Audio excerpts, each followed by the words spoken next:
राधे राधे श्री हरिवंश। एक बार देवर्षि नारद भगवान विष्णु के पास गए और प्रणाम करके कहा कि हे प्रभु, मुझे कृपा करके सत्संग की महिमा सुनाइए। तब प्रभु ने मंद मंद मुस्कुराते हुए अपनी मधुर वाणी में कहा, हे नारद, सत्संग की महिमा का वर्णन वाणी से कैसे किया जा सकता है? इसकी तो अनुभूति होनी चाहिए। नारद जी के चेहरे पर निराशा के भाव आ गए।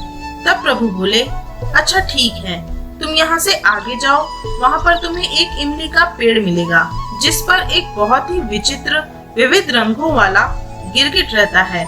वह सत्संग की महिमा जानता है, उसी से पूछ लो। देवर्षि बहुत खुश हो गए और इमली के पेड़ के पास गए और योग विद्या के बल से गिरगिट से बातें करने लगे। उन्होंने गिरगिट से पूछा, भाई, सत्संग की महिमा क्या है? कृपया मुझे बतलाइए। नारद का प्रश्न सुनते ही गिरगिट पेड़ से नीचे गिर गया और छटपटाते हुए उसने अपने प्राण त्याग दिए। नारद जी को बड़ा अचंभा हुआ और डर कर वे लौटकर प्रभु के पास आए और सारा वृत्तांत कह सुनाया। भगवान फिर मुस्कुराने लगे।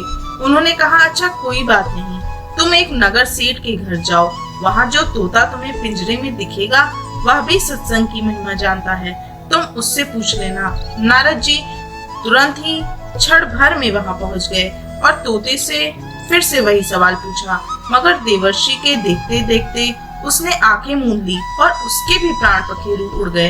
अब तो नारद जी बड़े घबरा गए। तुरंत भगवान के पास लौट आए और कहने लगे, आपकी यह क्या लीला है भगवान? मैं इसे समझ नहीं पा रहा। क्या सत्संग का नाम सुनकर प्राण त्यागना ही सत्संग की महिमा है? तब भगवान हंसकर बोले, इसका मर्म तुमको समझ में आ जाएगा। इस बार नगर के राजा के महल में जाओ और उसके नवजात पुत्र से अपना प्रश्न पूछो। नारद जी तो थर-थर कांपने लगे।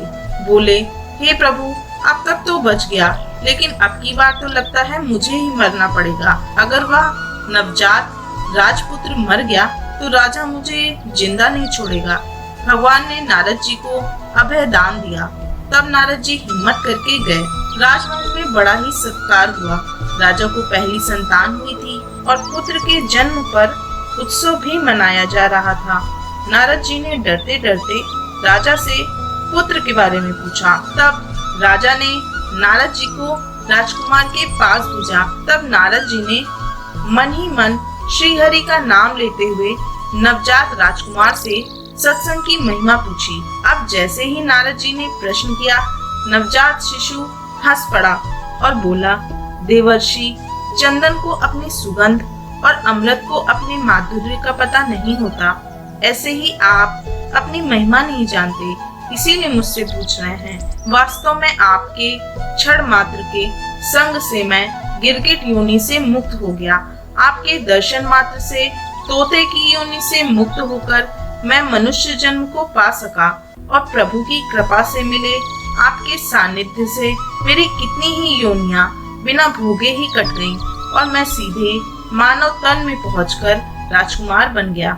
यह सत्संग का ही अद्भुत प्रभाव है। हे ऋषिवर, आप मुझे आशीर्वाद दें कि मैं मनुष्य जन्म में उत्तम कर्म करके मोक्ष पालूं।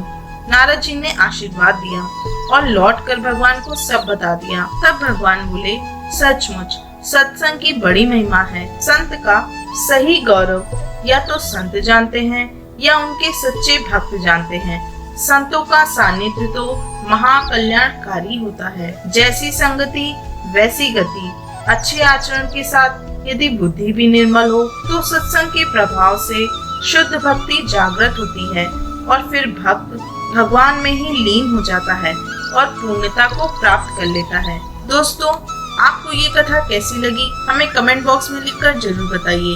और अगर अभी तक आपने हमारे चैनल को सब्सक्राइब नहीं किया है तो उसे सब्सक्राइब करना बिल्कुल भी मत भूलिए, जिससे आपको और भी छोटी छोटी कथाएं सुनने को मिलती रहें। राधे राधे श्री हरिवंश। धन्यवाद। नमस्कार।